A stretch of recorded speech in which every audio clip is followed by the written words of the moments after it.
Salam SN, salam kompak selalu. Ketemu lagi dengan saya, Agus Harizal Alwi Hikmat, pemimpin redaksi Suara Nusantara dan koran sn.com. Dan hari ini, Kamis 9 Januari 2025, kita kembali ketemu di Ulas Berita. Dan kita masuk edisi ke-260, Ded. Iya.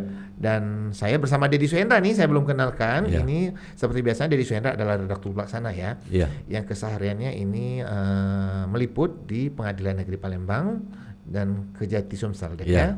Dan tadi kita udah sepakat ya, untuk ulas berita malam hari ini ada 3 berita yang akan kita bahas ya. Yang pertama ya ini perkembangan terakhir dari persidangan dugaan korupsi batubara di Sumsel ya. Kemudian yang kedua tentang vonis dari perkara dugaan korupsi Jargas. Dan yang ketiga tentang persidangan LRT, dugaan korupsi LRT di Palembang. Dan untuk yang pertama itu tentang perkembangan persidangan dugaan korupsi batubara itu sudah kita terbitkan di edisi cetak, Ded ya. Suara Nusantara edisi cetak maksudnya, dan koran sn.com. Ada berapa berita waktu itu, Ded? Kita buat 5 berita, Kak. Berita yang pertama yang mau dibahas apa duluan nih? Ya, kita akan bahas terkait pencabutan izin PT Andalas Bara Sejahtera yang terungkap dalam keterangan saksi di persidangan dugaan kasus korupsi batubara Sumsel, Kak. Oke, silakan Dedi. Ya, Kak, kita sebut dulu nama perkara tersebut, yang ini dugaan korupsi pengelolaan tambang izin pertambangan batubara PT Andalas Bara Sejahtera yang menimbulkan kerusakan lingkungan hidup dan kerugian keuangan negara tahun 2010 sampai dengan 2014 di Kabupaten Lahat, Provinsi Sumsel yang merugikan negara 495 miliar. Di mana dalam persidangan di Pengadilan Tipikor Palembang pada Senin 6 Januari 2025 kemarin, Kak ya. Sidang yang dipimpin oleh Ketua Majelis Hakim Fauzi Isra SHMH didampingi Hakim anggota Fitriadi SMH dan Haji Wahyu Agus Susanto SMH. Ada 9 saksi yang dihadirkan oleh tim jaksa penuntut umum dari Kejati Sumsel dan Kejari Lahat, Kak ya. Di mana ada salah satu saksi yang merupakan mantan kabid di Dinas Energi dan Sumber Daya Mineral atau ESDM Provinsi Sumsel mengungkapkan di persidangan bahwa pada tahun 2016 izin PT Andalas Bara Sejahtera dikatakan saksi dicabut oleh Gubernur Sumsel, Kak. Oke, ini tentu menjadi pertanyaan, Ded ya. Karena izin usaha pertambangan itu dikeluarkan oleh Bupati Lahat. Kak. Dan kemudian dicabut oleh Gubernur. Dalam persidangan itu dijelaskan?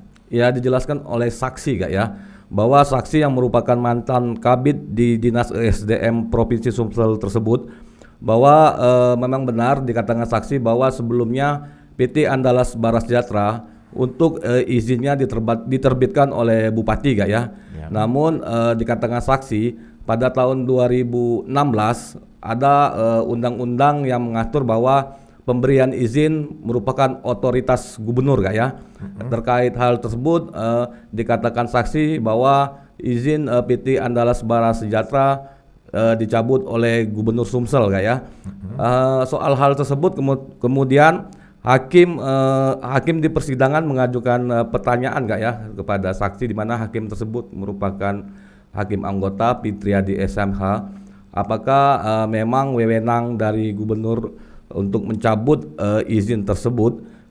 Dikatakan oleh saksi memang itu wewenang gubernur, namun dirinya saat itu mengaku tidak mengetahui, Kak ya, apa penyebab pencabutan izin tersebut, karena saksi mengaku telah pindah tugas bidangnya, Kak. Oke, apalagi yang dikatakan saksi dalam persidangan tersebut yang menarik? Saksi juga mengungkapkan, Kak ya, bahwa di persidangan pada tahun 2000 mengatakan di persidangan bahwa tahun 2013 Dinas ESDM Sumsel turun ke lokasi, Kak ya, di mana pihaknya turun ke lokasi menindaklanjuti surat dari PTBA yang di dalam isi surat tersebut mengungkapkan bahwa PT Andalas Bara Sejahtera telah melakukan penambangan di dalam wilayah izin PTBA. Di lokasi tersebut tim dari SDM Sumsel yang diturunkan melakukan peninjauan dengan beberapa pihak lainnya hingga diketahui memang betul bahwa PT Andalas Bara Sejahtera melakukan penambangan di wilayah izin PTBA, Kak. Lanjut lagi ulas berita kita, Ded ya. Sambil kita melanjutkan ulas berita, saya perlihatkan koran edisi cetak kepada penonton Lensa SN ya, yang memuat berita tentang perkara dugaan korupsi batubara ini ya. Iya. Yang apa namanya? Terkini dari persidangan, Ded ya. Iya. Di sini ada berita yang dibuat Dedi, luas lahan mengecil menjadi 100 hektar dengan subjudul ada perubahan titik koordinat. Apa ini maksudnya, Ded? Silakan. Yaitu juga keterangan dari saksi lainnya Kak ya, di mana saksi lainnya yang dihadirkan dalam persidangan oleh tim jaksa penuntut umum, ya ini mantan Kabid Pertambangan Umum pada Dinas Pertambangan dan Energi Kabupaten Lahat Kak ya, di mana di persidangan tersebut saksi mengungkapkan bahwa sebelumnya PT Andalas Bara Sejahtera tersebut mendapatkan izin eksplorasi Kak ya.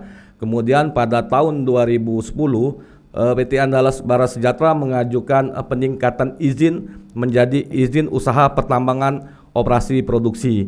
Dikatakan saksi dengan ada peningkatan izin tersebut, maka luas lahan PT Andalas Bara Sejahtera yang tadinya seluas 150 hektar terjadi pengecilan menjadi 100 hektar. Hal tersebut dikatakan saksi karena untuk izin usaha pertambangan operasi produksi, lahan yang diberikan merupakan merupakan lahan yang berproduksi, Kak. Oke. Yang menarik lainnya dari berita ini apa, Den? Dari pengecilan luas wilayah tersebut dikatakan saksi bahwa ada perubahan titik koordinat, di mana perubahan titik koordinat tersebut dikatakan saksi kembali dilakukan pengukuran, Kak ya. Di mana dari pengukuran dan titik koordinat tersebut, maka saksi mengungkapkan baru dilakukan pemasangan patok batas, Kak. Menarik, Ded ya, membahas perkara dugaan korupsi di batubara di Sumsel ini, Ded ya. Iya, Kak. Kemudian ada berita lain yang diterbitkan ya, tapi hanya di koran sn.com, Ded ya. Iya. Kita terbitkan hari ini dengan judul penambangan berhenti setelah 1 bulan tim turun ke lokasi. Iya. Dari sidang dugaan korupsi batubara di Sumsel. Ini maksudnya apa? Silakan, Ded. Ya, Kak, berita itu terkait keterangan saksi yang juga dihadirkan di persidangan tersebut, di mana saksi tersebut ya ini mantan asisten manajer keselamatan kesehatan kerja atau K3 dan lingkungan pada PTBA yang saat ini saksi tersebut sudah pensiun, Kak ya. Di mana di persidangan saksi mengungkapkan bahwa setelah pihak PTBA bersama dinas SDM Sumsel dan pihak terkait lainnya melakukan peninjauan ke lokasi dan disepakati bahwa membuat berita acara terkait PT Andalas Bara Sejahtera melakukan penambangan di wilayah izin PTBA, maka diungkapkan saksi 1 bulan kemudian, Kak ya, tim internal PTBA kembali turun ke lokasi, Kak ya. Saat turun ke lokasi tersebut, saksi mengungkapkan bahwa di lokasi lahan PTBA yang ditambang oleh PT Andalas Bara Sejahtera, aktivitas pertambangan sudah dihentikan, Kak. Kita beralih ke yang lain, Den ya, bahwa persidangan ini dihadiri oleh 6 terdakwa, Den ya. Iya, Kak. Dalam persidangan ke-6 terdakwa dihadirkan, Kak. Dan terbuka untuk umum ya. Ya.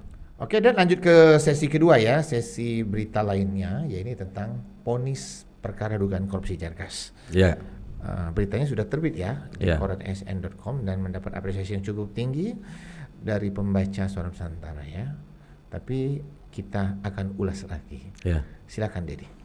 Ya, vonis tersebut dibacakan oleh majelis hakim, Kak ya, pada persidangan di Pengadilan Tipikor Palembang yang digelar pada Selasa 7 Januari 2025, di mana perkara tersebut kita sebutkan dulu ya, ini dugaan korupsi proyek pekerjaan penyambungan jaringan instalasi pipa jaringan gas atau Jargas Alam tahun 2019 pada PT Sarana Pembangunan Palembang Jaya atau PT SP2J BUMD Pemkot Palembang yang mengakibatkan kerugian negara sebesar 3,9 miliar, Kak ya. Di mana dalam persidangan Ketua Majelis Hakim Fitriadi SMH didampingi Hakim Anggota Haji Khairi Amhadi SMH dan Mas Riyati SMH telah membacakan vonis untuk keempat terdakwa, di mana keempat terdakwa tersebut divonis berbeda, Kak ya. Kemudian berapa vonis yang dijatuhkan hakim? Silakan, Dedi. Ya, Kak, dari keempat terdakwa tersebut majelis hakim yang diketuai Fitriadi SMH, Kak ya. Yang pertama menjatuhkan vonis kepada terdakwa yang merupakan mantan Direktur Utama PT SP2J dengan vonis 3 tahun penjara, denda 100 juta dan subsidiar 4 bulan, Kak ya. Selain itu, terdakwa tersebut juga dijatuhkan hukuman tambahan untuk membayar uang pengganti 500 juta di mana dikatakan hakim terkait uang pengganti tersebut, apabila putusan nanti sudah inkrah, maka terdakwa tidak membayar uang pengganti tersebut, jaksa akan menyita dan melelang harta benda terdakwa Kak ya. Dan dikatakan hakim apabila harta benda terdakwa yang disita dan hilang tidak mencukupi untuk menutupi uang pengganti, maka diganti dengan pidana 2 tahun penjara. Kemudian untuk 3 terdakwa lainnya, di mana untuk terdakwa kedua yakni mantan Direktur Operasional PT SP2J divonis oleh majelis hakim dengan 1 tahun 6 bulan penjara, denda 100 juta, subsidiar 4 bulan kurungan. Kemudian untuk terdakwa yang ketiga yakni mantan Direktur Keuangan PT SP2J divonis hakim 1 tahun penjara, denda 50 juta, subsidiar 2 bulan. Lalu untuk terdakwa yang keempat yang terakhir ini yang merupakan mantan Direktur Umum PT SP2J divonis hakim dengan vonis 1 tahun penjara, denda 50 juta, subsidiar 2 bulan kurungan Kak. Oke, dalam persidangan tentu ada pertimbangan hakim menjatuhkan vonis.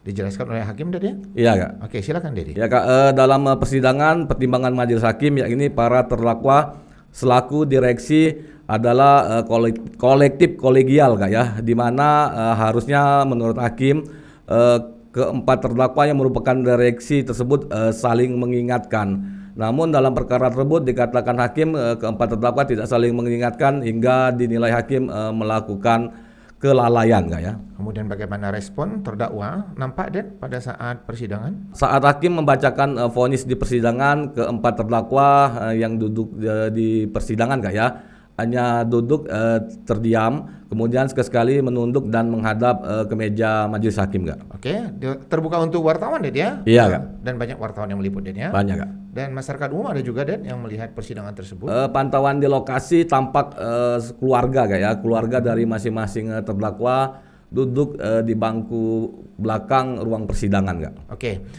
yang menarik ya dari perkara dugaan korupsi ini kita sering buat itu tentang uang fee. Iya. Mungkin Dedi bisa mengulas sedikit saja tentang uang fee dalam perkara dugaan korupsi ini. Silakan Dedi. Iya Kak, dalam persidangan di mana sebelumnya jaksa penuntut umum Iskandar didampingi Hermansyah SMH Kak ya, di persidangan telah mengungkapkan bahwa ada aliran uang fee dalam perkara tersebut, di mana dikatakan jaksa penuntut umum bahwa uang fee tersebut sebesar 1,8 miliar Kak ya, di mana uang fee 1,8 miliar ini juga termasuk terkait uang dari pemotongan gaji upah tukang.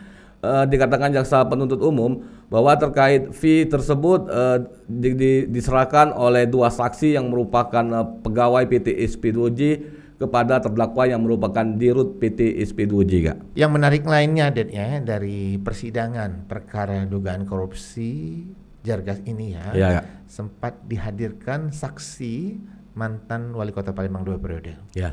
Dan sempat ditanyakan hakim beberapa pertanyaan ya, kepada mantan wali kota ini. Mungkin Dedi bisa mengulasnya beberapa pertanyaan hakim dan apa jawaban dari mantan wali kota tersebut. Silakan Dedi. Ya, dalam persidangan tersebut mantan wali kota Palembang 2 periode tersebut dihadirkan jaksa penuntut umum sebagai saksi Kak ya. Kemudian di persidangan Ketua Majelis Hakim Fitriadi SMH mengajukan pertanyaan kepada saksi seputaran terkait perwali Kak ya. Perwali tersebut diterbitkan oleh mantan wali kota Palembang. Diungkapkan oleh saksi mantan wali kota Palembang, dia mengakui bahwa dirinya yang menerbitkan perwali tersebut ya Kak ya, di mana perwali tersebut terkait sekolah kelola untuk pekerjaan Jargas yang dilakukan oleh PT SP2J. Khusus tentang perwali ini, dalam vonis persidangan kemarin, dalam persidangan yang dengan agenda vonis itu, hakim sempat menjelaskan ya perwali yang menjadi pertimbangan vonis ya. Iya Kak. Apa yang dijelaskan hakim? Silakan Dede. Ya, dalam vonis majelis hakim di persidangan Kak ya, Ketua Majelis Hakim Fitriadi SMH mengungkapkan bahwa pekerjaan pembangunan Jargas yang melakukan dengan metode swaklola tidak bertentangan dengan Perpres pengadaan barang dan jasa, karena menurut hakim dalam swaklola Jargas tersebut telah ada perwali dan juga sudah ada SK direksi PT SP2J. Menurut hakim terkait pekerjaan swaklola merupakan metode yang bisa menguntungkan perusahaan yang ini PT SP2J Kak ya. Kemudian dengan pekerjaan swaklola akan anggaran yang akan keluar tidak besar, kata hakim, karena tidak menggunakan pihak ketiga dengan dilelang. Namun dalam perkara ini dikatakan hakim metode swakelola tersebut dimanfaatkan terdakwa untuk mendapatkan fee dari pembelian pipa, pembelian aksesoris pipa, hingga mengumpulkan uang dari upah tukang yang dipotong, Kak. Oke, menarik Ded ya. Kupas tuntas berita yang kita lakukan di Ulas Berita malam hari ini Ded ya. Iya. Yang sudah kita lakukan, yang sudah kita bahas ini adalah terkini dari persidangan dugaan korupsi batubara. Kemudian yang baru saja kita bahas itu tentang vonis dari perkara dugaan korupsi Jargas. Dan kita akan yang ke sesi ketiga akan membahas terkini dari persidangan dugaan korupsi LRT Palembang. Dan beritanya sudah kita buat Ded ya? Sudah, Kak. Silakan Dedi. Ya, perkara tersebut kita sebut dulu ya, ini nama dugaan kasusnya ya, ini dugaan kasus korupsi kegiatan atau pekerjaan pembangunan prasarana kereta api ringan atau LRT Sumsel di Kota Palembang pada Satker Pengembangan Peningkatan dan Perawatan Prasarana Perkeretaapian Kementerian Perhubungan RI tahun 2016 sampai dengan tahun 2020, Kak ya. Di mana dalam persidangan di Pengadilan Tipikor Palembang, Ketua Majelis Hakim yang memimpin persidangan tersebut diketuai oleh Fauzi Isra SMH didampingi Hakim Anggota Haji Wahyu Agus Susanto SMH dan Fitriadi SMH, di mana di persidangan tersebut jaksa penuntut umum telah membacakan surat dakwaan untuk 4 terdakwa, Kak ya, di mana keempat terdakwa ini terdiri dari 3 terdakwa merupakan pihak dari PT Waskita Karya, kemudian 1 terdakwa lagi merupakan pihak swasta, yaitu selaku Direktur Utama PT Prancana Jaya selaku konsultan perancana. Di mana di persidangan tersebut tim jaksa penuntut umum mendakwa keempat terdakwa telah mengakibatkan terjadinya kerugian negara sebesar 74 miliar lebih terkait pekerjaan perencanaan LRT di Kota Palembang, Kak. Oke, Ded ya. Tadi Dedi menjelaskan tentang negara dirugikan dalam perkara dugaan korupsi ini, Ded ya. Iya, Kak. Berapa tadi Ded jumlahnya? 74 miliar, Kak. Kemudian dalam persidangan itu juga terungkap aliran uang. Iya, Kak. Aliran uang dalam perkara dugaan korupsi ini tentunya ya. Iya, Kak. Silakan Dedi bahas. Ya, dalam persidangan jaksa penuntut umum dari Kejati Sumsel, Kak ya, mengungkapkan adanya aliran uang berupa fee, Kak ya, dalam perkara tersebut, di mana dikatakan jaksa penuntut umum aliran uang tersebut mengalir kepada tersangka yang saat ini masih tersangka karena berkas perkaranya masih dilengkapi oleh penyidik Kejati Sumsel, di mana tersangka tersebut merupakan mantan Dirjen Perkeretaapian Kementerian Perhubungan RI, Kak. Di mana dikatakan JPU di mana untuk total fee yang diterima oleh tersangka tersebut sebesar 25,6 miliar, di mana aliran uang tersebut diberikan oleh terdakwa yang merupakan Direktur Utama Prancana Jaya melalui 3 terdakwa yang merupakan pihak dari PT Waskita Karya, Kak. Oke, Ded ya, persidangan seperti biasa terbuka untuk umum ya. Iya, Kak. Dan banyak diliput wartawan tentunya, Ded ya. Iya, Kak. Dan jaksa seperti diberitakan Dedi ya, menjelaskan modus dalam perkara dugaan korupsi ini ya. Iya, Kak. Silakan Dedi. Ya, dalam dakwaannya tim jaksa penuntut umum Kejati Sumsel, Kak ya, mengungkapkan bahwa terkait perkara tersebut adapun modusnya yakni para terdakwa tidak melaksanakan proses pemilihan penyediaan dengan benar hingga menetapkan PT Prancana Jaya sebagai pelaksana pekerjaan pada perencanaan teknis pembangunan LRT Palembang, Kak ya. Kemudian jaksa penuntut umum juga mengungkapkan bahwa penetapan PT Prancana Jaya sebagai pelaksana pekerjaan perencanaan teknis ini dilakukan dengan pengkondisian dan kesepakatan fee yang harus diserahkan oleh PT Prancana Jaya selaku pihak yang mendapatkan pekerjaan tersebut, Kak. Oke, Ded ya, sudah 3 berita yang kita ulas dalam Ulas Berita kita malam hari ini ya. Iya, Kak. Dan kita terus berharap kepada penonton SSN untuk memberikan masukan yang positif tentunya ya. Dan kita terus dapat memberikan tayangan-tayangan yang berkualitas. Dan sepertinya kita udah di ujung Ulas Berita, Ded ya. Iya, Kak. Dan seperti biasanya di ujung Ulas Berita kita ada quotes ya. Dan quote kita malam hari ini adalah, teman yang baik akan teruji saat kau terjatuh. Jangan lupa untuk like, comment, share, dan subscribe kanal YouTube Lensa SN agar informasi menarik dari kanal YouTube ini tetap tersebar merata di bumi Sumatera Selatan. Saya Agus Harizal Alucimat dan Dedi Suhendra izin pamit. Salam SN, salam kompak selalu.